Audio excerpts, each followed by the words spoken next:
Good afternoon, everybody. This is Dr. Allison coming to you from Precision Chiropractic and the Body Intelligent.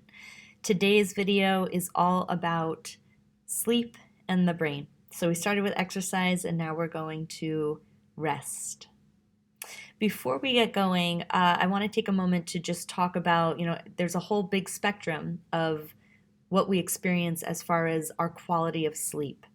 One side of the spectrum is that we sleep really well. We may have a couple nights here and there where we don't get good sleep, and it's more situational than it is anything long-standing. On the other side of the spectrum, we have that long-standing chronic disturbance with sleep.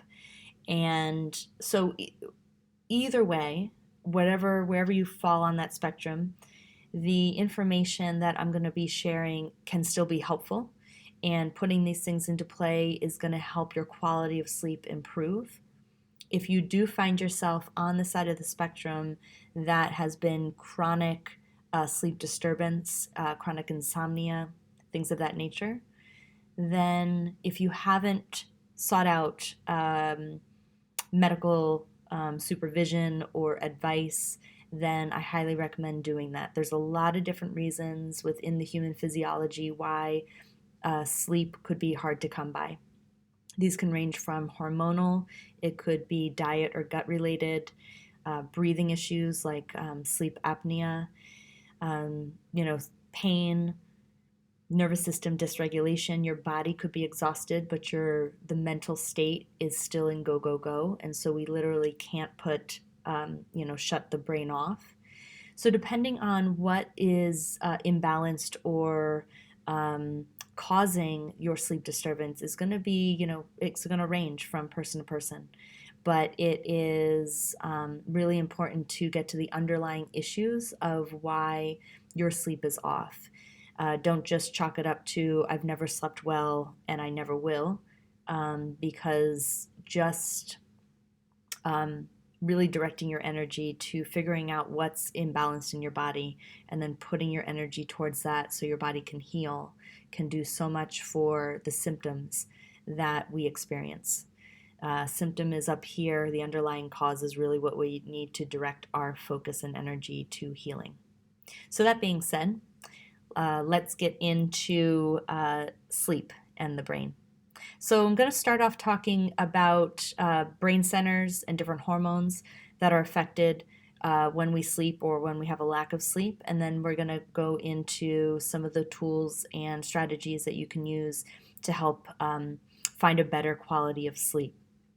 So if you watch the video that I did on exercise in the brain, when we look at sleep in the brain, the same brain centers that are affected with exercise are the same main brain centers that are affected with sleep.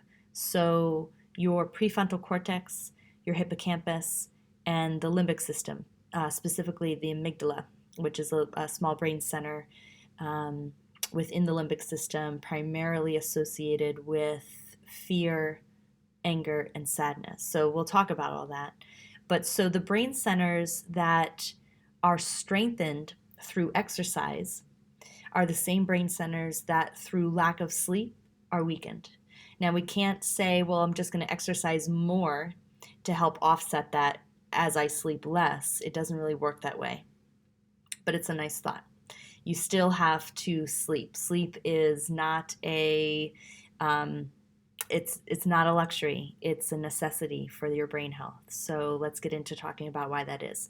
So again, we start with prefrontal cortex, your hippocampus, and your limbic system.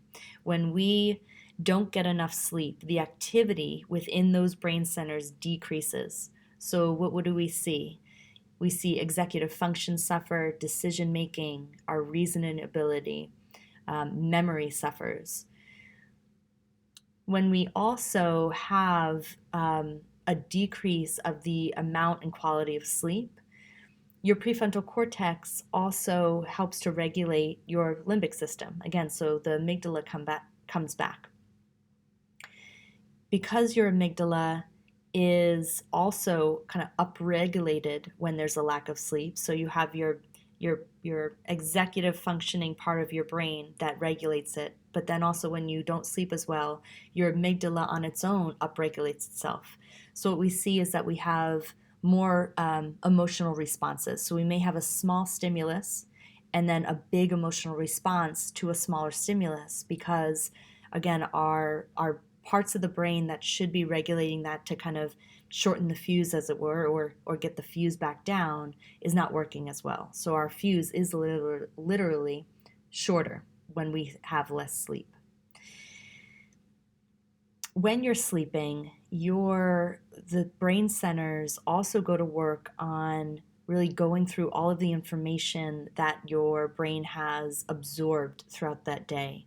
So it goes through and it figures out what information is really important, what do we need to save and store, and then what information we don't need. We can just kind of clear the slate, get it out of the way so that we can make more room basically for more information the next day. As it goes through and it processes and integrates all this information, what it starts to do is it starts to make, again, neural connections between pieces of information that your brain has stored in its memory centers. So we link point A to point B to C to D to E. Something that we learned 3 weeks ago, 10 years ago, can all of a sudden then be linked to something we learned today or yesterday. And then boom, we get a bigger understanding of life, basically.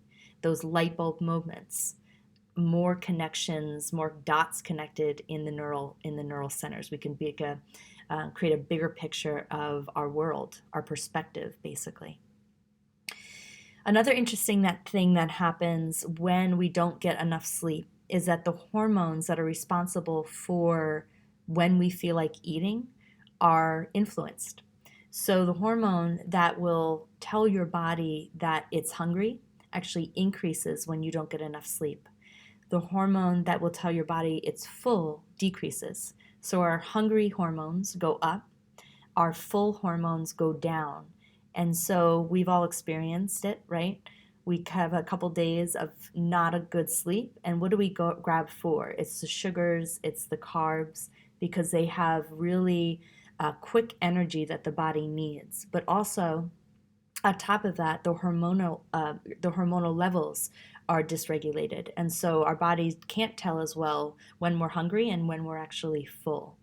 So we grab for the food. Another thing that happens when we sleep is that your growth hormones get the green light to start producing. So your body can create new cells, and then it also puts energy towards repairing damaged cellular tissue or tissue that needs repair. So all of those good things can happen when we sleep, but those also, what are we going to struggle with when we don't get enough sleep? The last thing I want to talk about as far as how sleep affects the brain, and this is one of the biggest things I would say long-term brain health, is your lymphatic system. So it's your lymphatic system within your brain controlled by what's called glial cells. When we sleep, your lymphatic system goes to work, clearing out all the debris, the metabolic waste, different proteins within the brain that need to drain out through your cerebrospinal fluid. So your brain has a high metabolic rate. It does so much processing, and it uses a lot of energy within the body. High metabolic activity. So it has basically, throughout the day, it just accumulates all this debris and all these toxins that at night have to clear out of the brain. What we're finding is that a lot of that debris is what we're finding is that it's beta amyloid proteins that are getting cleared out. Beta amyloid proteins are the precursor for the plaques that have been found in the brains of patients with Alzheimer's disease. So when we don't sleep well, or we don't hit what basically our deep sleep, which is right before REM sleep, which is your dream state. There's not, unfortunately, research hasn't found, what hours of the night or how long you have to sleep in order for your lymphatic system to fully kick in and for things to drain. but we know that the lymphatic system kicks in during deep sleep, and your brain cycles throughout all these different places and zones of sleep throughout the night. So you go into deep sleep and then you come out of it, and you go into deep sleep and you come out. Natural circadian rhythm. So, but when you do hit that deep sleep, that's when your brain goes to work and clearing out all the debris.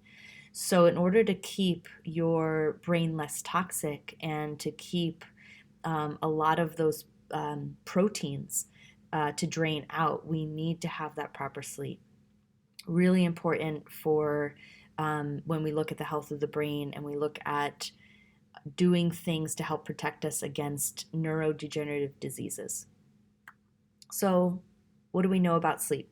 What I'm going to talk today about is basically 3 of the basic and most important things to start with. And then another video, maybe coming tomorrow or the next day, is just more going to talk about some more advanced stuff that you can do. So we know that the recommendation is that you get 7 to 9 hours of sleep a night. That's optimal. What's going to work for your body, what's going to work for my body is going to be different, but within a 7 to 9 hour range. So one of the first things and most important things to do when you're getting ready for sleep is to shut down all of your devices at least a half an hour before you are ready to go to sleep. So this is the TV, your cell phone, your laptop, the computer, for a whole host of different reasons. So looking at the TV, you have your eyes, your ears are taking in a lot of information from the screen. Your brain has to process and integrate through it. So you're giving your brain actually more information and work to do right before you go to sleep. Your cell phone, your tablet, the computer screen gives off what's called blue light. When we have blue light, especially before it's bedtime, melatonin is depressed in the system. So your melatonin is what's secreted to help your body find that sleep. So we want melatonin to be secreted in the body. Blue light from screen discourages your melatonin from releasing. So that's not a good thing, not preparing your body for good rest. So again, you have a lot of light coming in from the eyes, you have a lot of information from the ears, and the eyes having to be processed from the brain. And then depending on what you're watching, what you're reading on the internet, again, it's information. Are you watching the news? Is it filled with fear? Is there a lot of drama going on? Your body may be sitting there, or you may be lying in bed, but the information that you're taking in is such that it is kicking your nervous system into sympathetic gear, your fight flight, your gas pedals getting put on. And when we think about good sleep, we want the parasympathetic nervous system to be more in control, which is the gas pedal, the rest, the digest, the recovery mode. So if we're taking in a lot of stressful information, a lot of fear-based information, then our nervous system's going to respond to it. And so it's important not only, again, what you're feeding your neurology before you go to bed, through sensory information, but it's also really important what you're feeding your mind, because your nervous system's going to respond to that. And then, it's going to keep the mind going way longer after you've hit the bed. Aside with, or in addition to shutting off your screens at least 30 minutes before you go to bed, dimming your lights. So artificial light also affects your melatonin production. So again, specifically before bed, if you can dim your lights, that's going to help with the artificial light and the way that it affects your melatonin. So again, small things, small tweaks, but they can make a big difference of how your brain and the rest of your body respond to get your body more ready to have a good night's sleep. The other thing I want to talk about is going to bed at the right time. So again, we talk about 7 to 9 hours of sleep a night, but if you're going to bed at 2 a.m. and you're waking up at 10 or 11 a.m., you may find, or you may have, that 7 to 9 hours of sleep, but it's not really at the right time. So the most regenerative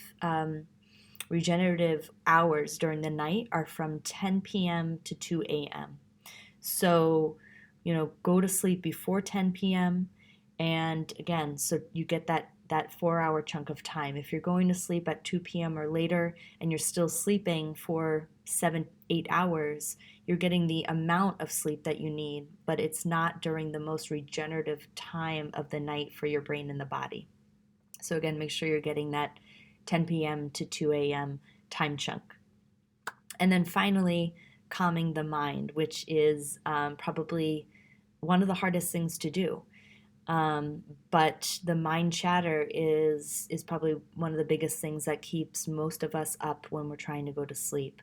So there's a lot of different ways of calming the mind. I'm going to talk about some of my favorites.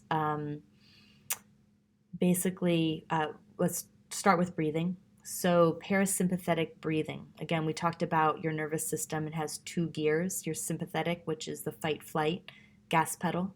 Your parasympathetic, which is your rest, digest, recovery mode. It's the brake pedal. Parasympathetic breathing is a way to control your breath in order to activate your parasympathetic nervous system. In general, if you make your exhales 1 to 2 seconds longer than the inhales, that starts to activate your parasympathetic nervous system. A breathing technique that is really helpful is called square breathing. The way to do this, and you can do it before bed, is that you take an inhale for a count of 4.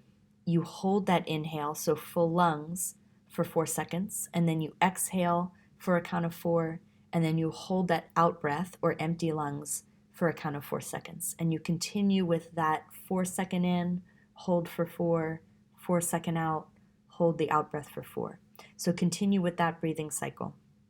That's another great way to activate your parasympathetic nervous system.